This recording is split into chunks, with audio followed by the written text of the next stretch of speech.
Welcome back to another Swordmaster Publications presentation. My name is Ernie Lawrence, and tonight we're going to be studying Deuteronomy chapter 22. Deuteronomy chapter 22 is a very difficult chapter, not going to lie. This is one of those chapters that people are going to come to and they're going to say, see, God is evil, look at how horrible God made the rules.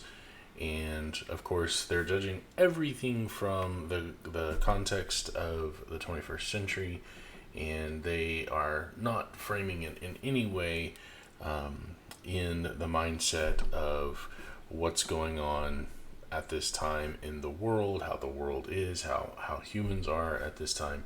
And we're going to deal with those things as we go through each of these verses.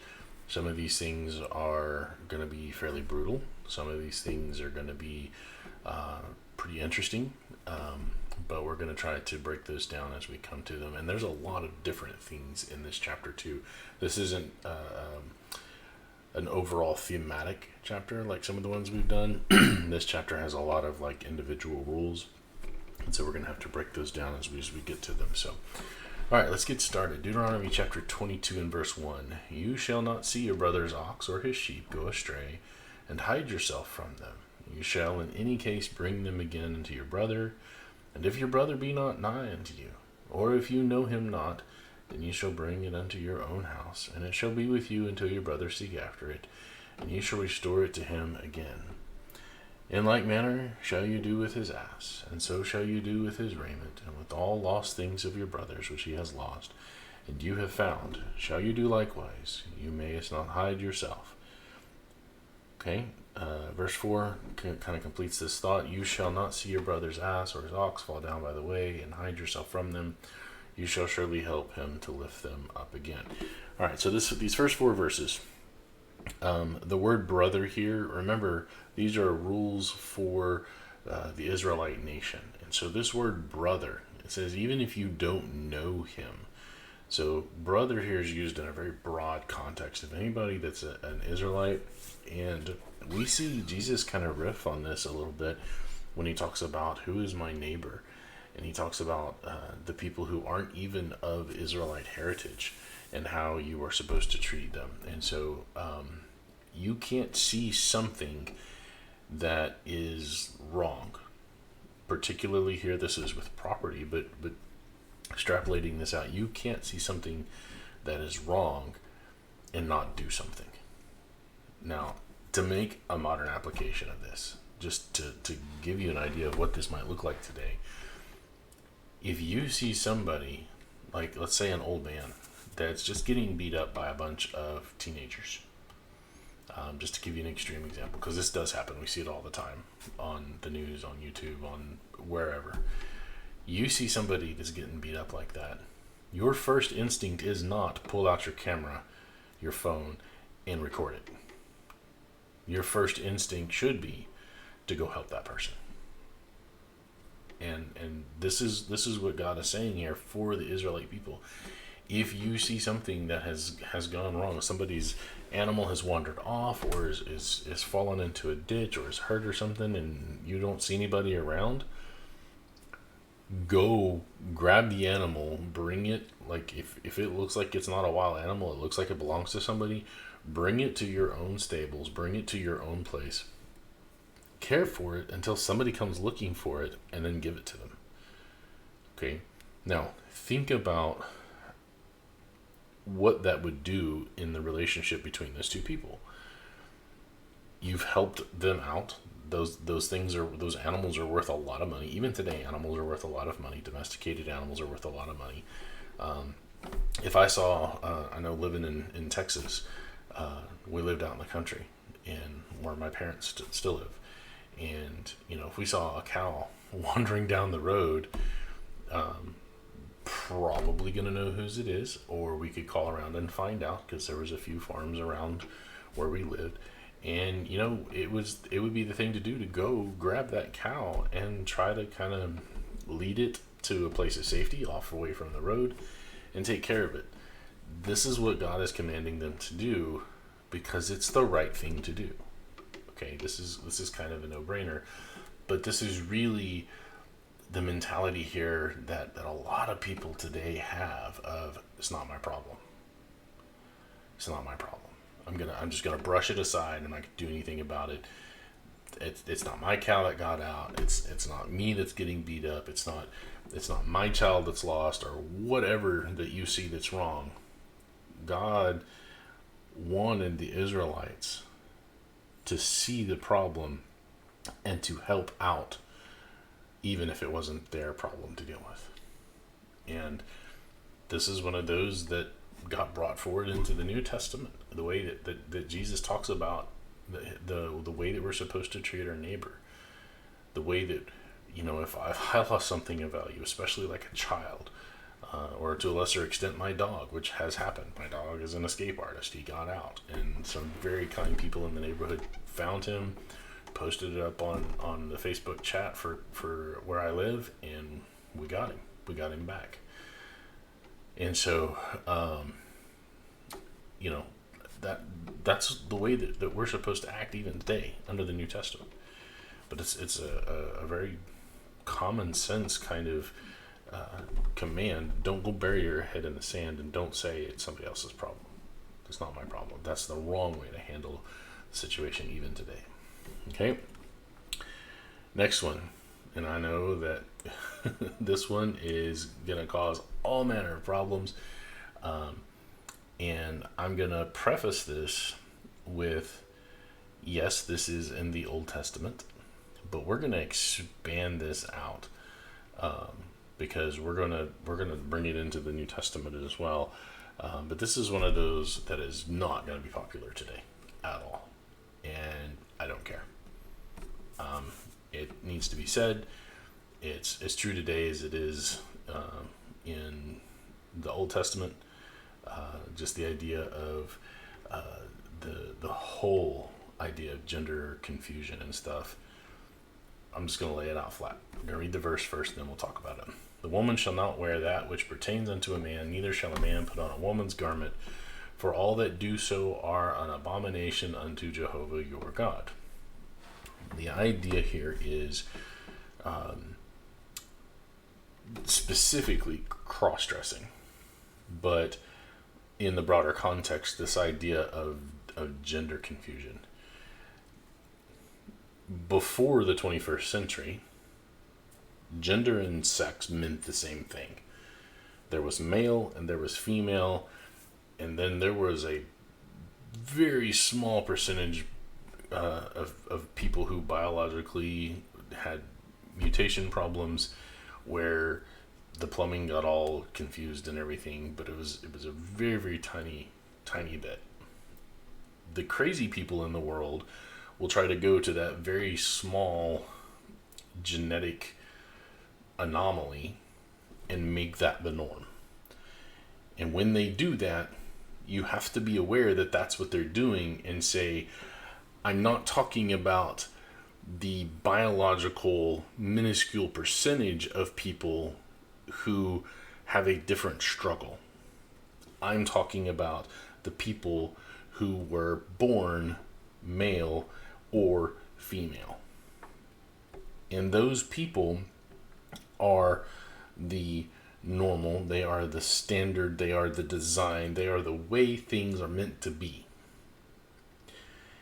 And when you have people who try to confuse that issue, you are literally going against God's first design. Go back to the Garden of Eden. Go back to the very beginning. Jesus himself said it in Matthew 19. At the very beginning, God made them male and female. That was the original design. That's how God made us. And he gave us a command to follow based on that. Be fruitful and multiply. Now, that does not mean that every married couple is going to have children. That's not what we're getting into. But the primary purpose of marriage is reproduction. And reproduction in a way that protects the female and the children under the husband. And a lot of people are not going to be happy with that, and I don't care. Because I'd rather say what God's design is, the creator of the universe. I would rather preach the truth about what God has to say about it than make a bunch of people who can't figure out which bathroom to use happy. Sorry. Your feelings don't match up to the facts. Facts don't care about your feelings, as we are fond of saying in physics. But more to the point here, God's not even talking about those who would literally physically mutilate themselves in order to pretend that they're something they're not. God doesn't even go that far in the Old Testament, possibly because people haven't gotten that far into their depravity that they would be doing that, or at least it wouldn't be societally prevalent that a lot of people are doing it. All he's talking about is people who are dressing up, pretending to be the opposite.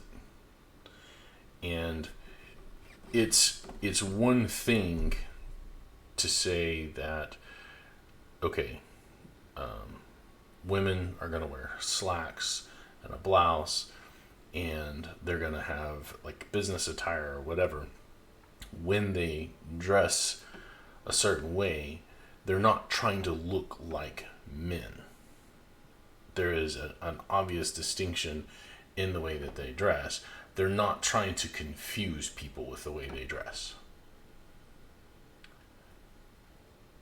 When the Irish or the Scottish, I'm sorry if I got those two confused, I believe it's the Scottish, when they wear their kilts, they're not wearing a dress, they're not trying to pretend to be women, that's just their cultural dress. They're not trying to confuse the issue. When you have a man who dresses up and pretends to be a female, what we call dressing in drag these days, that's what we're talking about. When you are purposefully trying to confuse people, or you are purposely trying to get people to view you as what you are not, it's a form of lying, and it's a form of self-deception. And God says that it's wrong. It even carries over into the New Testament. We talk about it in 1 Corinthians chapter 6. I have an article on my website about that. When it talks about the different sins and in 1 Corinthians 6, but also I have one that's an actual response to a video that's, you can't even find it on the internet anymore because it was so horribly done and so easily debunked, about that the Bible doesn't actually condemn homosexuality or anything like that. It does, very clearly it does. But this idea of confusion goes against God's original design. And so that's why this verse is going to upset a lot of people, but it's there, and we who study the Bible and who believe it to be true have to deal with it. We have to acknowledge the truth of this, and we have to live as if it is true. Now, again, I will say, we are not under the Old Testament. And this verse, as a law, does not pertain to us, because it only pertains to the Israelite nation. So we are not under this law. But the principle of it is carried forward into the New Testament. And we are bound by the New Testament. And so when we get to the New Testament and we study those things, then we will come back to here and we will touch on this again. But this is the foundation of where all this comes from, is this idea of God's design. And God does not like confusion. And we're going to see this as we move on. There's more to it than that. God talks about the confusion of things and the disorder or the chaos of things. And it's a broader message than just this one thing. All right. Some interesting things here that they're somewhat connected, but not really. If a bird's nest chanced to be before you in the way, or in a tree, or on the ground, whether they be young ones or eggs, and the dam sitting upon the young, that's the mother bird is with the young, or upon the eggs, you shall not take the dam, the mother, with the young. Okay? Now, understand this. God is wanting Just he's talking about this in terms of the bounty of the land, of not being greedy, of releasing some of it so that you are fed, you are supplied, but also the bird is taken care of. The overall kind is taken care of.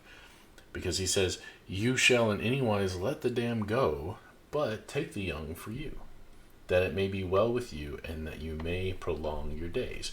So he gives the reason for this. You prolong your days when, if you're going to take the young, maybe to raise them, maybe to eat them, maybe you eat the eggs, whatever you do with the young, you let the mother go. Because what's the mother going to do? She's likely going to go reproduce again. And then there will be more. But if you take all of it, then you reduce that be fruitful and multiply idea.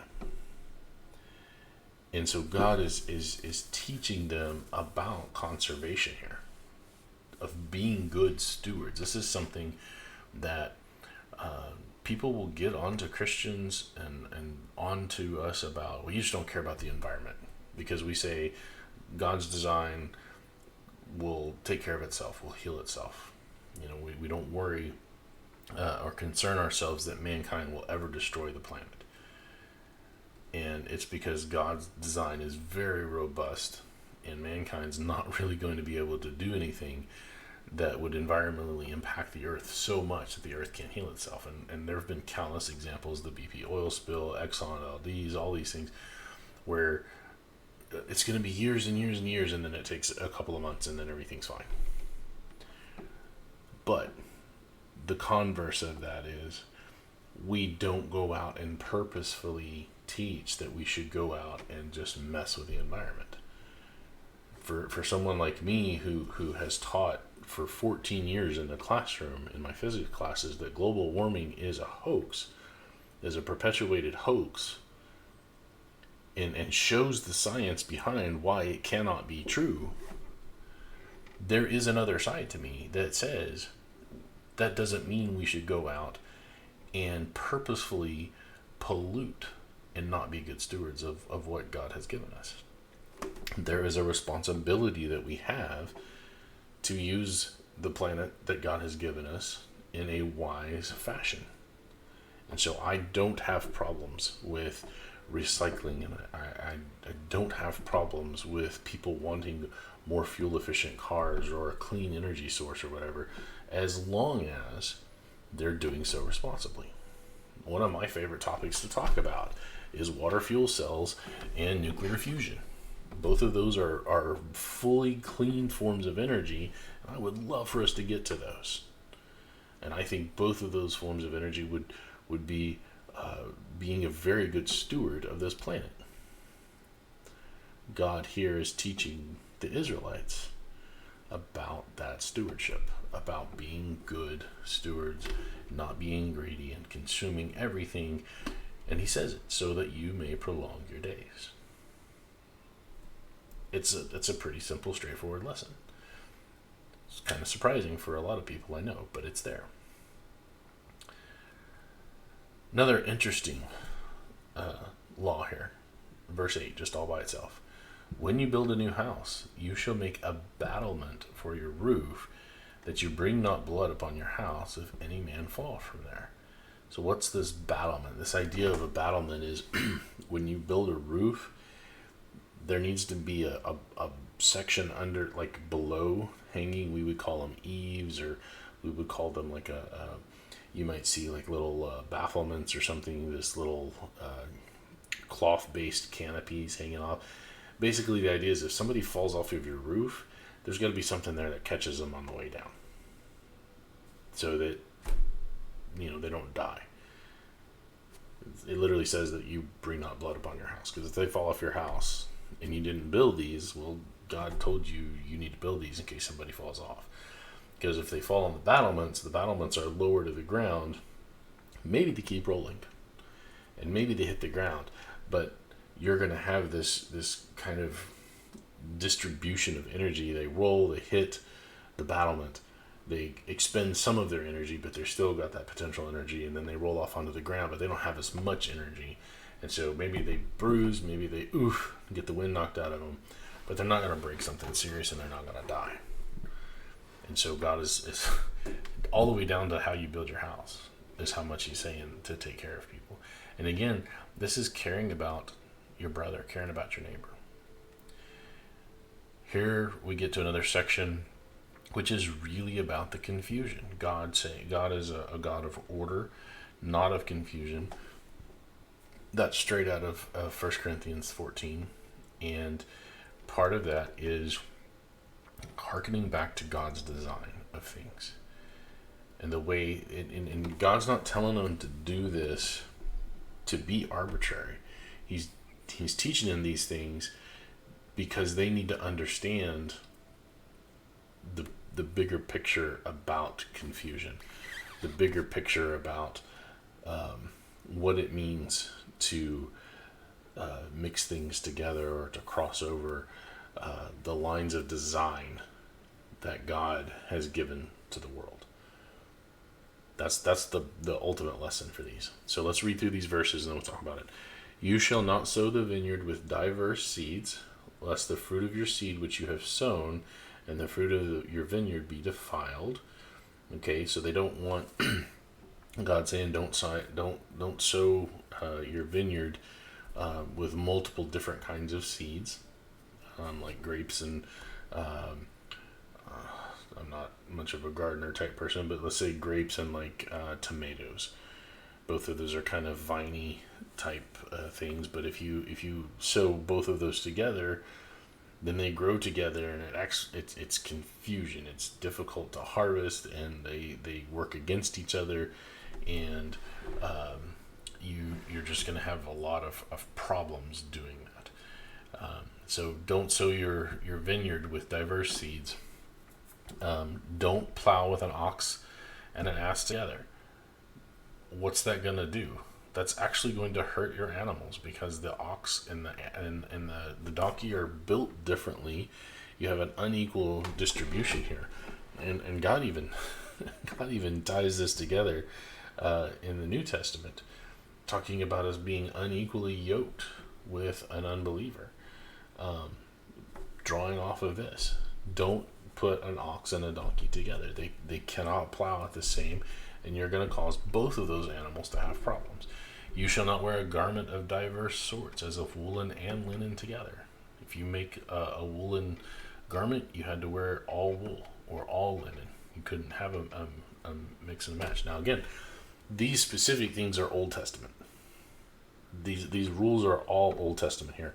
And these rules specifically are only Old Testament. They did not carry over to the New Testament as commands. So it would be okay for us to go out and sow our fields with diverse seeds. In fact, since we have advanced horticulture knowledge, a lot of people do this, putting different kinds of plants together specifically to naturally keep bugs away. Like I remember when we planted a garden at our last house, we planted a type of onion and carrots together, and the onions were there. They were good to eat, but the onions were planted with the carrots to keep the specific kinds of bugs that like the carrots away, and it worked. Our carrots grew, and there were no bugs that we had to deal with at all.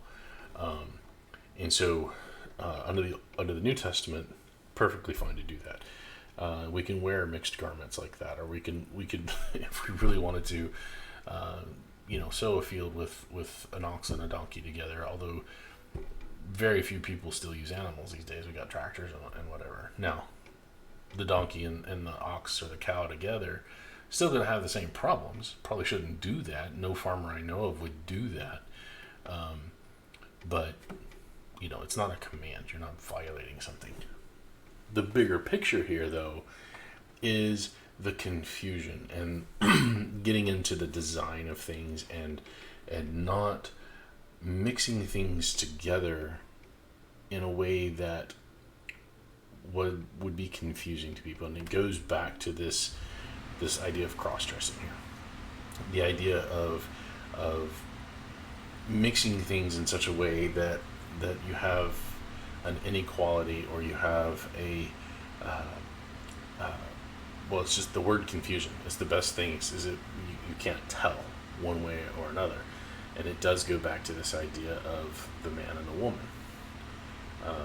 You have the specific way that God has made the universe, and when you don't acknowledge that, when you don't accept that this is what God has designed, and you try to, in essence, I guess, mess with or fiddle with God's design, then it causes problems. It causes major issues.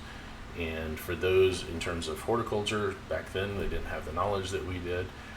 Just randomly mixing your seeds together, you weren't going to have as good a yield as if you listen to God.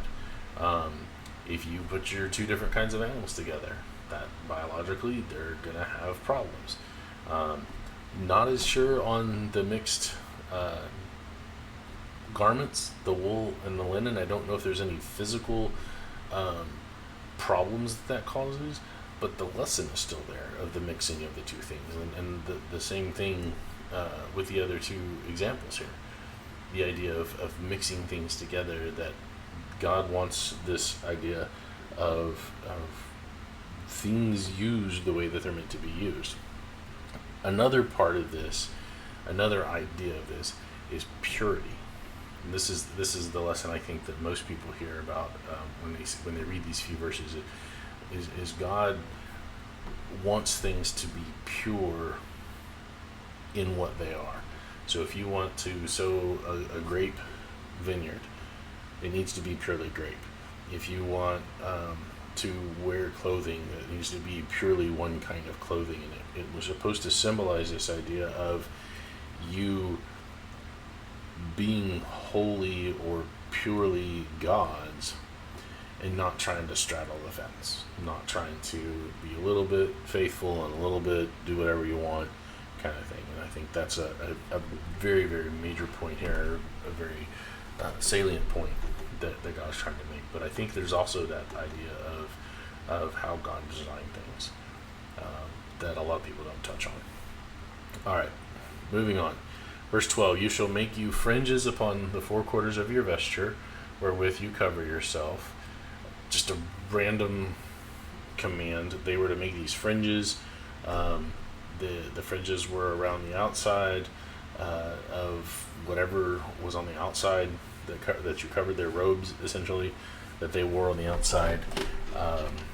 This was something that carried all the way up for the next 1,500 years. This was one of those that they didn't ever stop doing. You can see it on all the clothing of the time period. I'm not really sure why. I don't know what the fringes were for. It was just something that God required them to do. People who are much more knowledgeable about this type of cultural stuff could probably tell you, but you see it on the priestly vestments, and you see it on their regular clothing. Just this idea of these fringes, or these little kind of edges to their clothing. And like if you had a robe here, there'd be just a little bit of a fringe right here going down. And I guess that was to keep it from fraying. Maybe it was about conservation and taking care of their stuff. If you have, even we have kind of like that on our own clothing here. You can see on the edge of my shirt there's a sewn fringe here, or an edge to it, where it keeps it from fraying.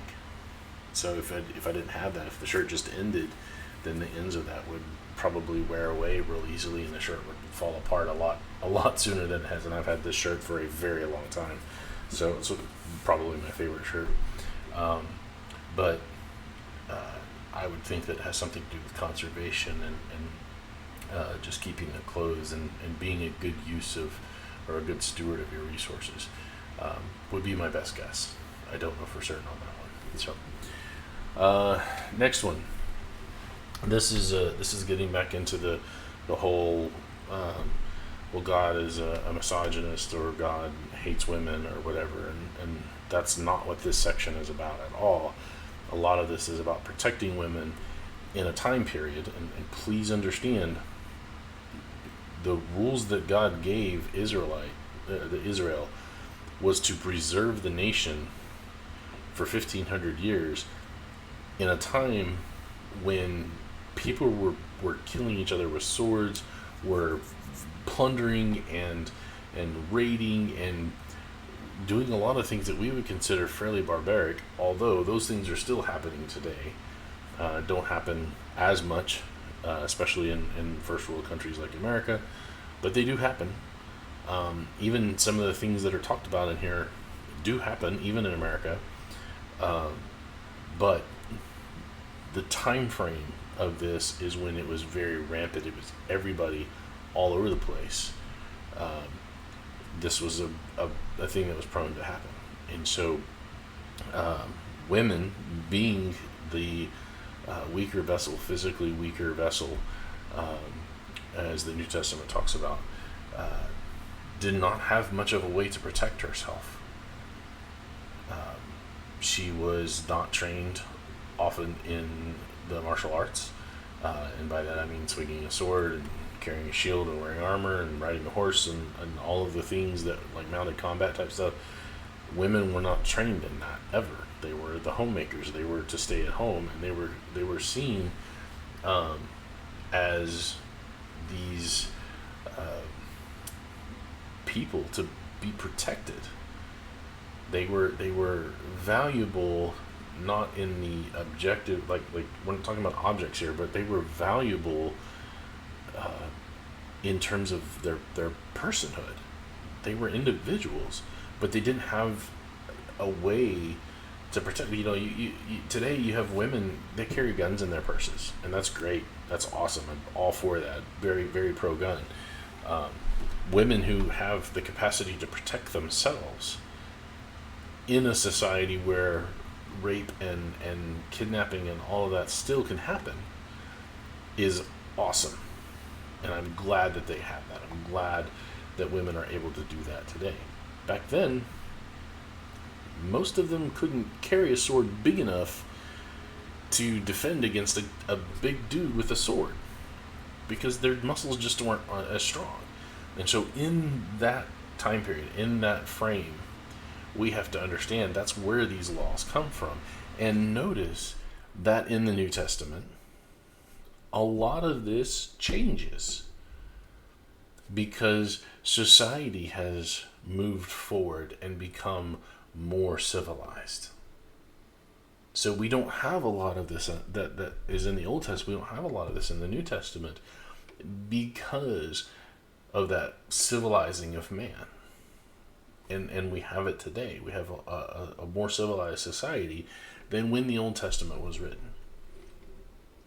And so that needs to be understood, that a lot of these laws, a lot of these specifics of these laws are for that time period. Now, that doesn't mean that some of the things that Moses writes about here aren't still pertinent today. And we're going to talk about that as we get to it.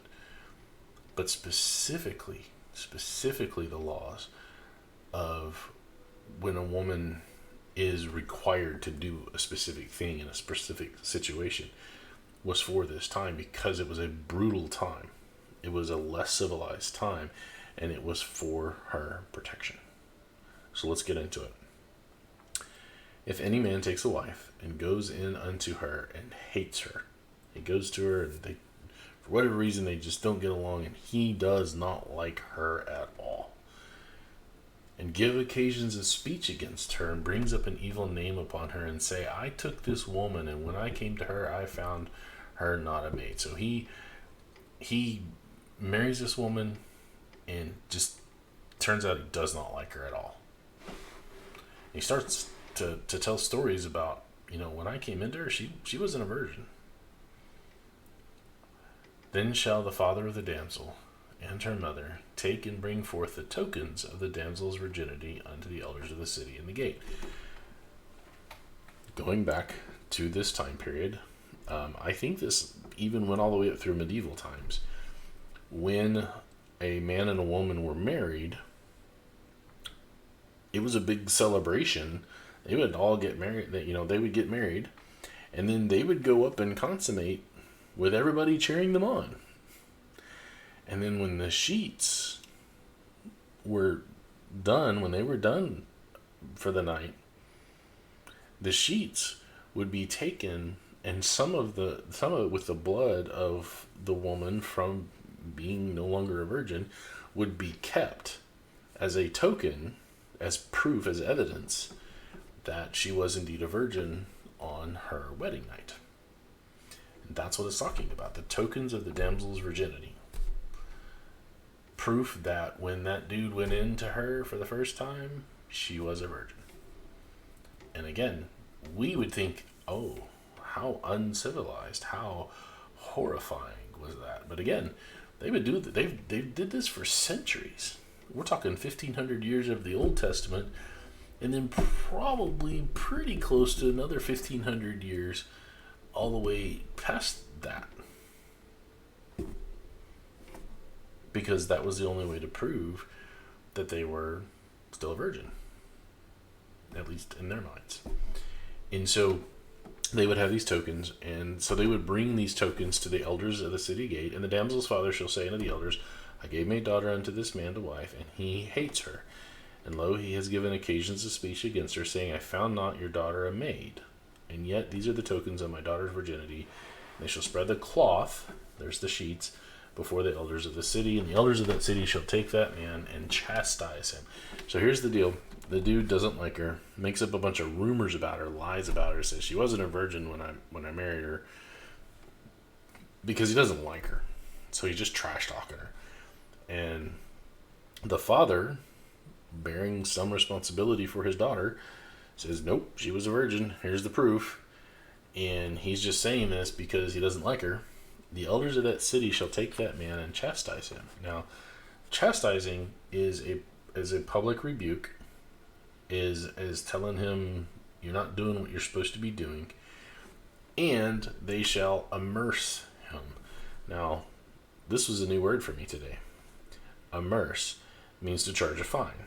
But you can see in here the word commerce is in here. So we're dealing with money.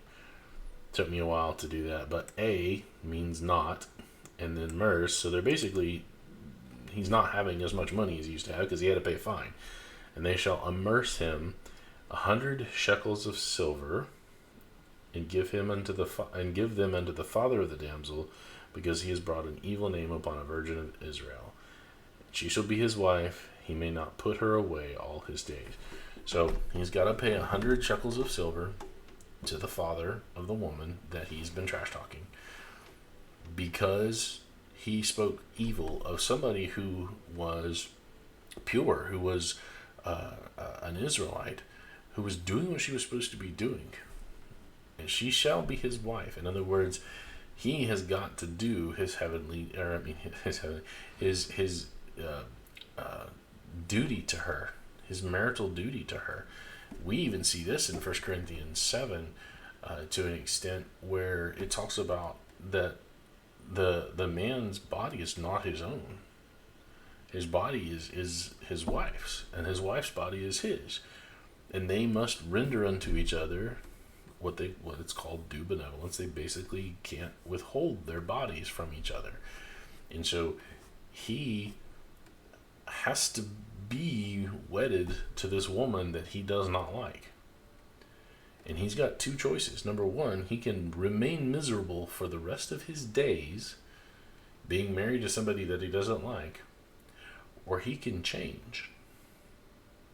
Because there's, in this scenario, there's definitely something wrong with the guy. That he is one who is willing to make up lies about this woman. The fault here lies with the guy. And so he can't divorce her because he made up these lies. Now understand, under the law of Moses, they were allowed to divorce. Jesus talks about it in Matthew 19. God allowed them through Moses, because of the hardness of their hearts, to divorce. But instead of just divorcing her, giving her this writ of divorcement and saying, here's essentially your dowry, go be free, he had to go and lie about it. He had to go make up this story about her and impugn her righteousness because he didn't like her. So this, again, this is all on the dude. This is all on the guy for lying, for being a jerk, for whatever.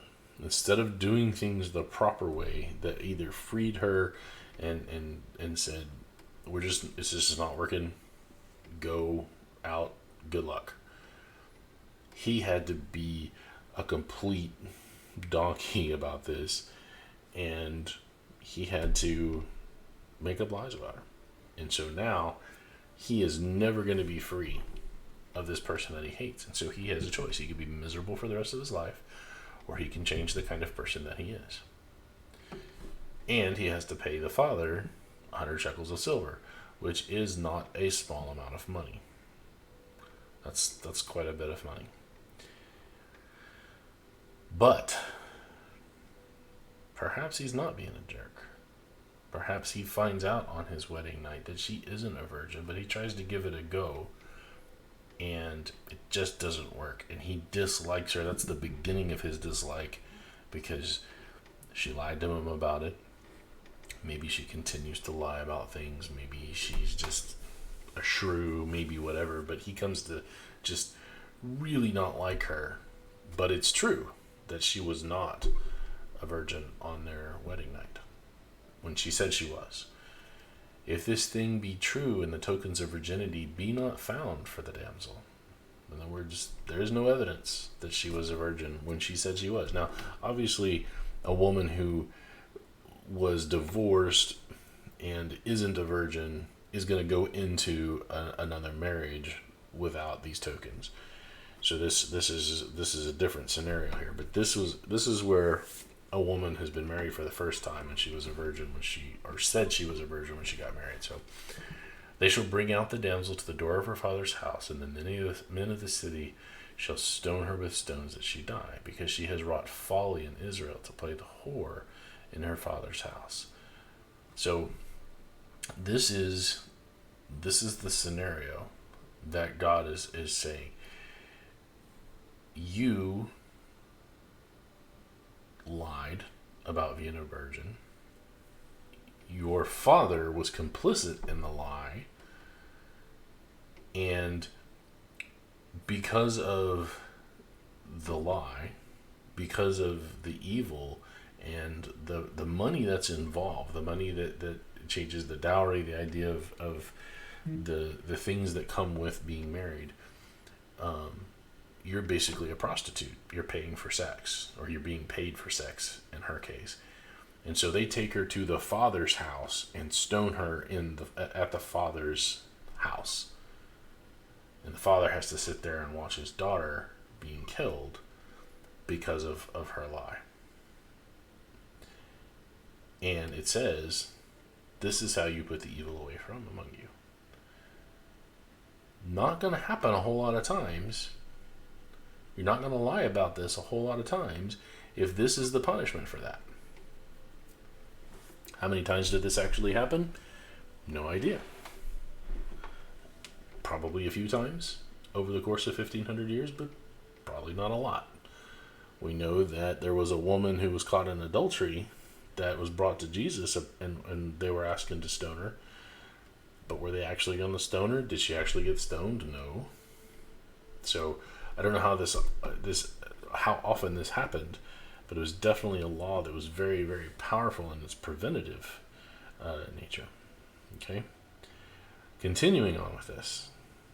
If a man be found lying with a woman married to a husband, and they shall both of them die, both the man that lay with the woman and the woman, so shall you put away the evil from Israel. So this goes back to the scenario that is talked about in John chapter 8.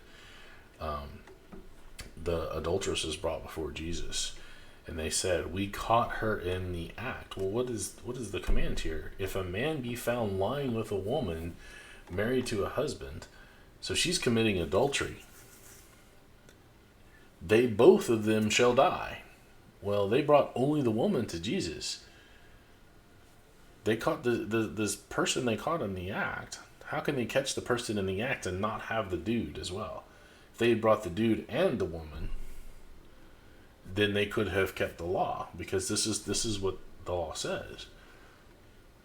But they didn't. They only brought the woman because they weren't doing it to keep the law. They were doing it to test Jesus.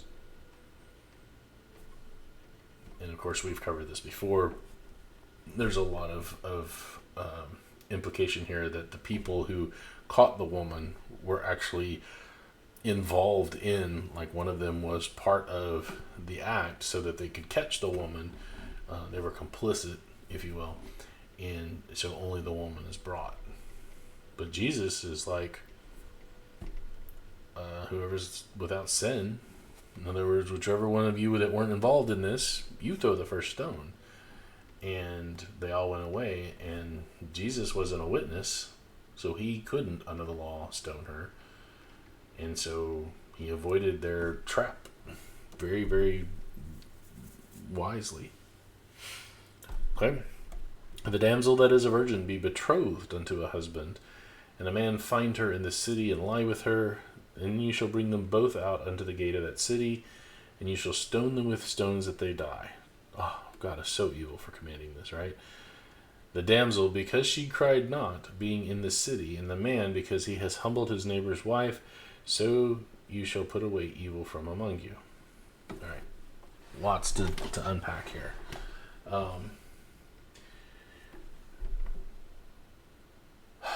A damsel that is a virgin and is betrothed to a husband. So she's essentially engaged. Okay? Betrothed is a little bit different. Betrothal, there's involvement of like the family and courtship and older rules that we don't really follow today, but essentially engaged to, and the word husband here and the word wife, those are being used proleptically, which means that they aren't actually the husband and wife yet. I know a lot of people say, well, being betrothed was the same thing as being married. No, it's not. It is an engagement. It is a legally binding engagement, but they are not married yet. It is not the same thing. When they use the terms husband and wife, they're speaking proleptically, in that because it's a contract, because it is a betrothal contract, they are going to be married. But if they don't actually ever get married, then they aren't actually husband and wife. I don't know if I can explain it any clearer, but betrothed doesn't mean that you're married. It's a totally different word. Okay? If betrothed means marriage, if those are equal things, then what's the point of the word betrothed? It shouldn't even be in there because you got married. Anyway, so the damsel that is a virgin is found by, basically a guy finds her in the city and has sex with her. In the city, if the woman is being raped, her duty is to cry out for help. If she cries out for help, it means that she does not want the sex, and she is asking for somebody to save her, to protect her. And if she does that, she's off the hook.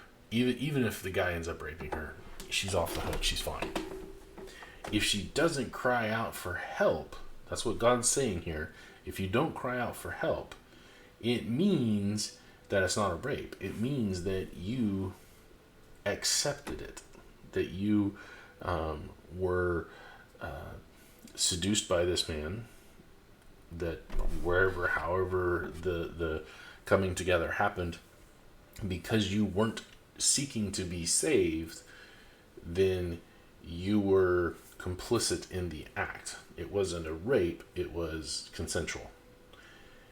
And if you were betrothed, then it was kind of pre-adultery. It was fornication for certain, but it was a violation of that betrothal contract. And you were promised to this man who was going to be your husband, and you were promised to be his wife, and you have broken that contract as a female, given into a seduction or whatever. You didn't ask for help. You didn't cry out for help. That's the idea here. If you are a woman and you are being forced into this, and you do everything you can to get away, to find help, to do what you can to not be complicit in this, then you're fine. And so it says, you shall bring them both out into the gate, and you shall stone them with stones, that they die, because the damsel did not cry out, being in the city. And the man, because he has humbled his neighbor's wife. Again, that word is being used proleptically. She was going to be his wife, and he has this idea of humbling her is dealing with seduction. It's not a force. And so the situation isn't that he does something to gag her or prevent her from crying out. That's not the idea. The idea here is that she didn't struggle because she wanted it. She was seduced. She was talked into it. She was paid, whatever. The idea here is not, well, if you get caught in a back alley somewhere and a man can prevent you from making a sound because maybe he knocks you out or he ties you up or something, and you don't cry out in that sense, then you're in trouble. It's you gave in to a seduction and you broke your contract, your betrothal contract. That's what this context is. Anybody who frames it differently is trying to attack the Bible. They're not framing it the way that the Bible is intending for it to be framed. The woman doesn't want it. If she tries to do everything she can to get away from it, and it happens anyway, she's fine. But if she gives into the seduction, if she gives in to this man coming on to her and breaks that contract of her own free will, it's almost as if she's committed adultery. It's definitely fornication, and they're both to be stoned. But, verse 25, if a man find a betrothed damsel in the field, and the man force her, okay, so here, notice the difference. In verse 23, if a man find her in the city and lie with her, okay, lie with her means they lay down together consensually, and she didn't cry out because she was complicit in it. But here, if a man find a betrothed damsel in the field and forces her and lies with her, then the man only that lay with her shall die. Why? She can cry out all she wants to. There's no witnesses. Nobody can come and help her because they're out in the field. There's nothing she can do about it. And so even if maybe in her own heart she was not crying out, maybe she was out in the field knowing that something might happen or whatever, out in the field, if she eventually says, no, I don't want this or whatever, nobody can prove anything one way or the other. If she comes in and says, this dude raped me, it's the dude that's going to die.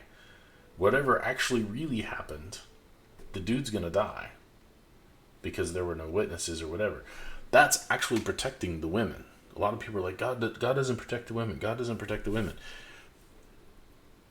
Here, the dude's in trouble. If she's betrothed and they're out in the field and something happens and she's no longer a virgin, whatever happened, only the guy pays the price. Only the guy pays the price. Because women weren't able to protect themselves as well as men. In social situations, in physical situations, whatever. So God provides for them all the time. And he does it here. Okay? But unto the damsel you shall do nothing. There is in the damsel no sin worthy of death. For as when a man rises against his neighbor and slays him, even so is this matter. Notice how powerful or how important God says this is. If you rape a woman, it's equal to murder. If you rape a woman, if a man rapes a woman, it's equal to murder. That's pretty powerful. And there's a lot of deterrent right here for men not to do it. In all cases, the man dies. And only if the woman consented to it does she pay the price. And that's only in the city. When she should have cried out, "Oh, this guy raped me," when in actuality she was consenting to it. But out on the field, when there's no witnesses, nobody can prove it one way or the other, she goes free. And it's because the women needed the extra protection. It's a harsh, harsh time, and so the laws are harsh. And the purity of Israel was paramount. God is trying to preserve the nation to bring the Savior of the world into the world. And this is the vehicle that he chose, and so he is giving them laws to keep them purified, to keep them better than everybody else. What was the law? What was the rule in other nations if a woman got raped? What was the law or the rule in other nations if a woman who was supposed to marry this one dude ended up getting seduced by another dude and they ended up sleeping together? What was the law? What was the rule? Nothing. At best, you have the guy that was supposed to marry the girl gets all mad and goes and does vengeance. And then you have blood feuds. And then you have all of this chaotic mess because their rules were only the rules of man. But here you have the rules of God in a theocracy, in the only true theocracy really that's ever existed on the planet. And he is saying this is the way that it's going to happen to keep you pure. All right. And then it says in verse 27, "For he found her in the field, and the betrothed damsel cried, and there was none to save her." So there wasn't anybody around, and it's not her fault. "If a man find a damsel that is a virgin that is not betrothed, and lay on her, and lie with her, and they be found." So this is a different scenario. She's not betrothed. "Then the man that lay with her," and notice, lay hold on her and lie with her. This lay hold on her isn't necessarily physical violence. We're not talking about rape. We've already talked about rape. Rape was, I don't remember what chapter it was. It's been a while. But basically, if you rape somebody, it's like murder and you get put to death. But if he lies with her, in this sense, is that he, they get to kiss and hands wander, and he is, they get handsy, and then they end up lying, and they be found, okay?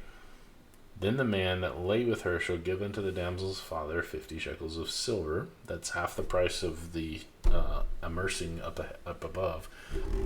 "And she shall be his wife, because he has humbled her." Again, the idea of bringing low in terms of you've taken her virginity. She is not going to be able to, I hate to put it this way, but market herself to other available men. She's not going to be able to say, "Well, I'm a virgin," and that was very important, to not be unspoiled, to be pure when you come into the marriage. That was extremely important for a host of reasons. The typifying of the church and being the pure bride for Christ, the purity of the Israelite nation and not being mixed up with other pagan nations and their religions and their commerce and all of that. There's a whole bunch of lessons that we've talked about quite a bit. But this woman who is not betrothed, she's not breaking a contract, gets seduced by this dude, this random dude, and they get found out. The man that lay with her has to pay the father 50 shekels. And they got to get married because he has humbled her. he may not put her away all of his days. Oh, God, you are so mean. How could you be so cruel to force this woman to marry this guy? Shotgun wedding style. Again, this is protection for the woman. If she doesn't marry this guy and she's no longer a virgin, the likelihood that she's going to be wedded to anybody else is much lower. And so she has nobody in this society. Because if she doesn't marry this guy, she's going to essentially be alone the rest of her life with who to provide for her. Her father will eventually die. Who's left to provide for her? But if she gets seduced, agrees to this, sleeps with this guy, and then they get found out, God says, look, in order to protect you in this society and provide for you, this guy that you liked enough to sleep with, he's now your husband. And he's responsible for you, providing for you, protecting you, because he's your husband. In that society, in that time period, that was the best way to provide for the weaker vessel. Today, not the case. Today, in our society, a single woman is perfectly capable of going out, providing for herself, owning her own business, doing all the things. This is absolutely unnecessary in our society, in our time period. In this time, this was the best way to protect the woman.